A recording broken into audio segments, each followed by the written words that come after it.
mabuo ang 12 Judas. Yes. 12 lang sila. You need or they need 13 para mag-elect ng bagong Senate President, bagong Senate Pro Tempore, bagong Senate Secretary, at bagong Senate Sergeant at Arms. Ayun na ang Sabi ni ulan. Atty. Garin sa kanyang pahayag kanina, 13 is the constitutional requirement Yes. sa tinatawag na quorum, Yeah. majority, at yan ang dapat sundin. Tama. Pero sa butuhan, sa motion, kapag nagsama ang 10 na magigiting na senador at 2 si Judas, 22. Huwag Pag kang nagbutuhan, umulan. talo tayo. Talo tayo pag umulan. Pero sa liderato, si Alan Peter pa rin po. Yes. Dahil wala pang 13 ang numero ng 12 Judas. So, Kasi pag 13 sila, Alikabok. magiging 13 Judas. yes. Okay? So, Yan, tama. Brother Oliver, Yan. pakinggan natin si Captain Ray Valeros. Nandyan Captain ka ba? Ray Valeros. Captain Ray Valeros ng UPI for your guidance and interaction. Come forward. Come forward, Captain Ray Valeros. Captain Ray. Nandyan ka pa ba? O naghanap ka na ng paksiw na tambang tuloy? Wala na. Wala na. Hinahanap na kayo ng paksiw na tambang Andito ba tuloy. si Duterte pa rin? Solid North. Sa Duterte pa rin. Solid North. Solid North. Andiyan ba? Vince, nandito pa sila pa mga speaker mo dyan, Vince. Habang nilantay natin. Wala na yata Si sila Alan ng One Bansa. sa Bangsamoro people. Bansamoro. Ang Paranaque Royal Sultanate nandito. Sultanate. Sige, mamaya na lang siguro. Wala. Ayaw na, Vince. Mag-adlib muna tayo. Yes. Okay. Vince, ikaw muna mag-adlib. Mga kababayan, antabayanan po natin at maya-maya lalabas na ang ating 18 Marines. Alam mo po, Jesus name. Abangan po natin ang paglabas nila.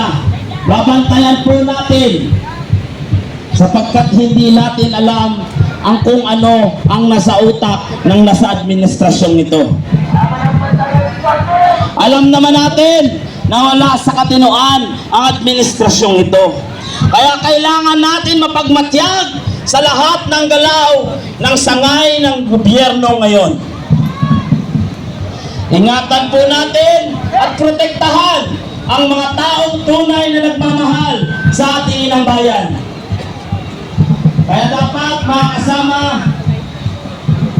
yung mga nandun sa dulo, baka pwedeng lumapit na dito. Hindi tayo natin sa At alam naman natin, medyo sa mga panahon na yan, ang pinaglalaban natin ay ang kinabukasan ng ating bayan.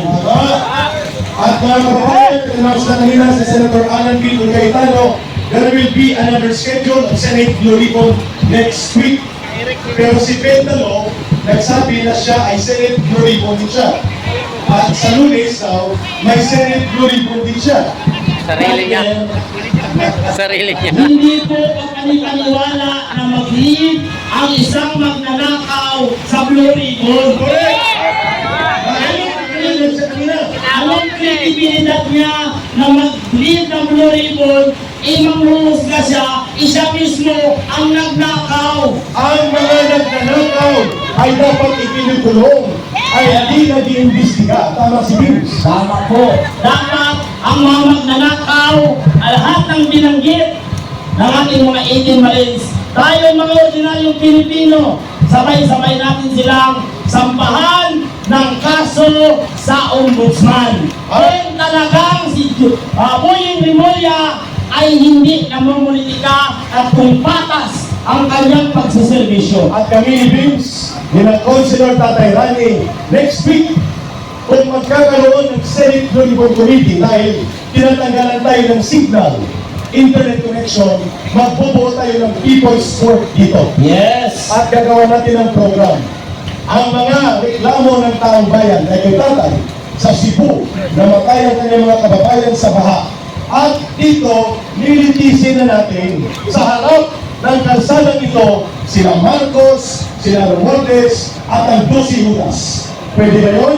Yes! Next At week, kung mangyari yun, at mapatunayan natin na sila'y nakasala, kung hindi kaya ng nasa otoridad na sila'y arestuhin, Taong tayong bayan, tayong ordinaryong Pilipino, ang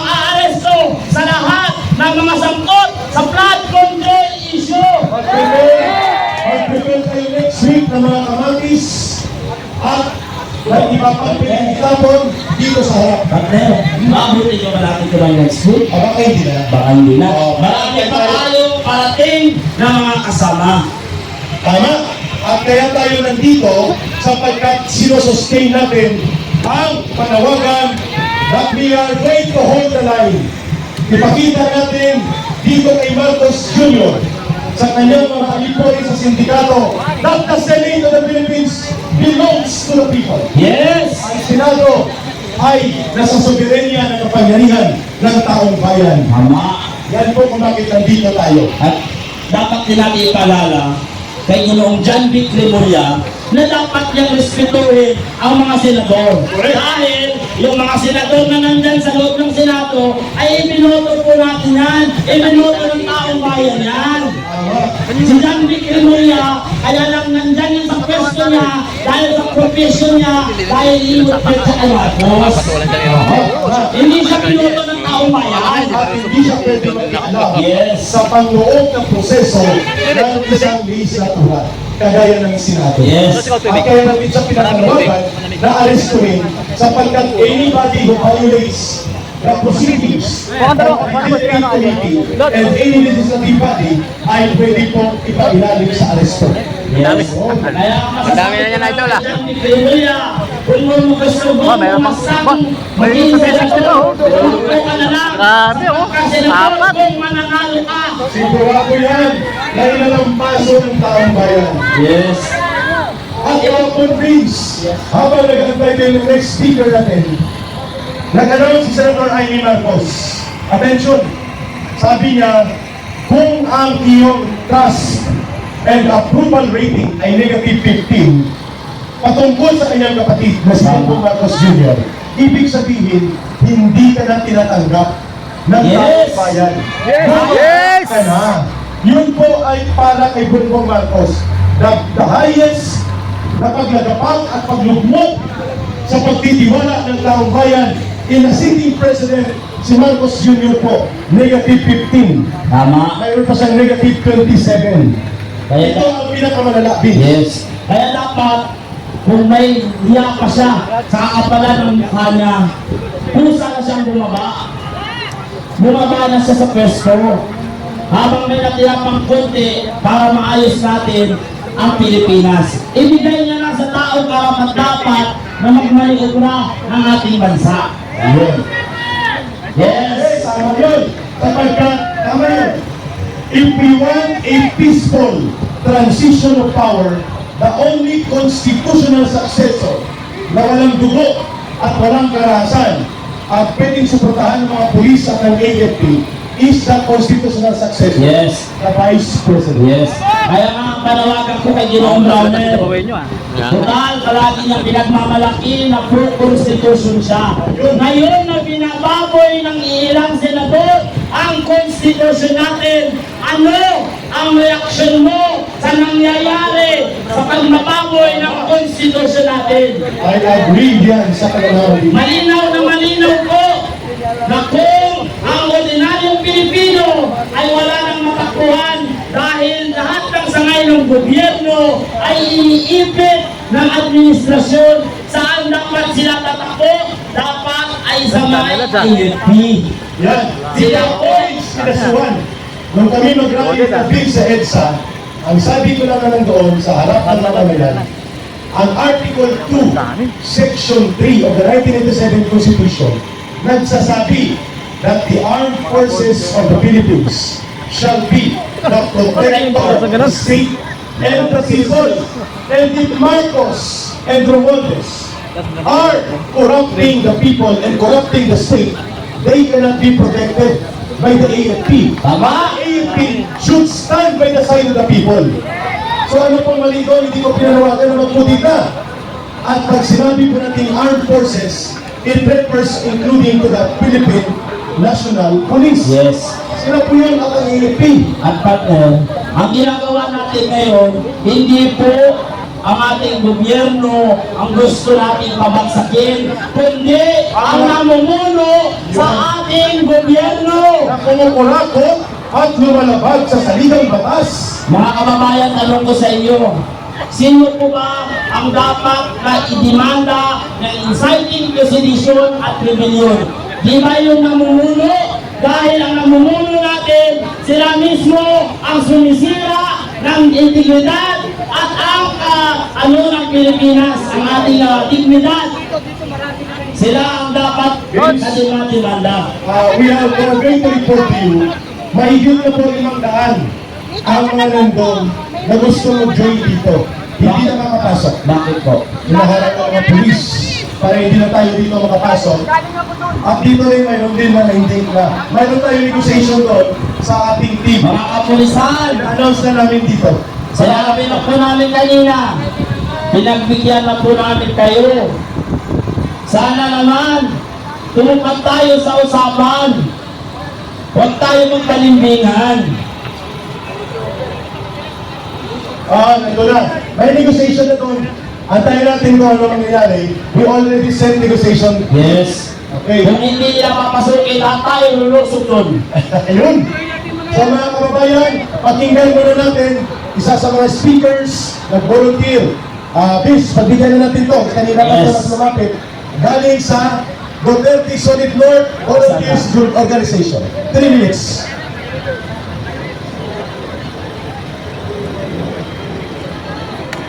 Okay. Pakinggan natin ang solidarity message po. This is the representative of Duterte Solid North. Kanina pa ako nakikinig sa lahat ng mga messages dito ng bawat speakers. Ang Duterte Solid North, Pinukay ka group, ay nandito para magparating ng mensahe sa ating bangag na Administrasyong Marcos. Noon, kami ay dating supporter ng Duterte at Marcos. Sinuportahan namin silang dalawa. Pero anong nangyari?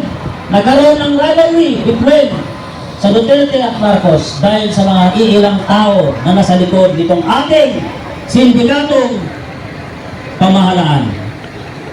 Bakit nasabi ng sindikato ito?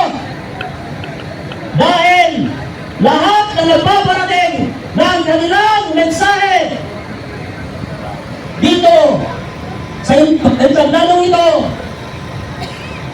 ay kanilang pinipigilan para hindi may parating sa taong bayan ang tamang impormasyon para sa ganon ang lahat ng taong bayan ay magising. Kaya itong ginagawa nila ngayon na mga may parating kayong mga tao mula sa iba't ibang panig ng NCR at sa ibang mga lalawigan gaya ng Visayas sa Mindanao at sa Norte.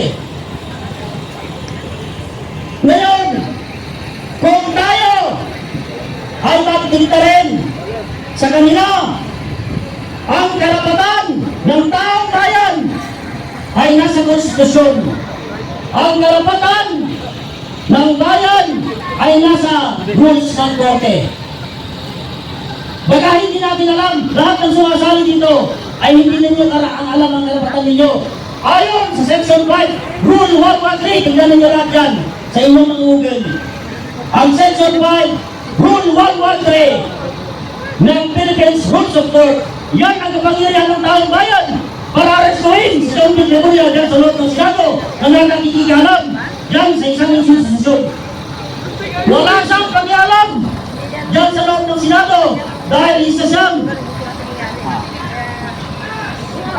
higher Maling Gansi. di ba?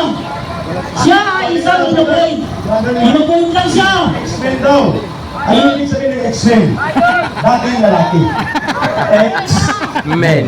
Ganun mo lang ibig sabihin nun. Tapos.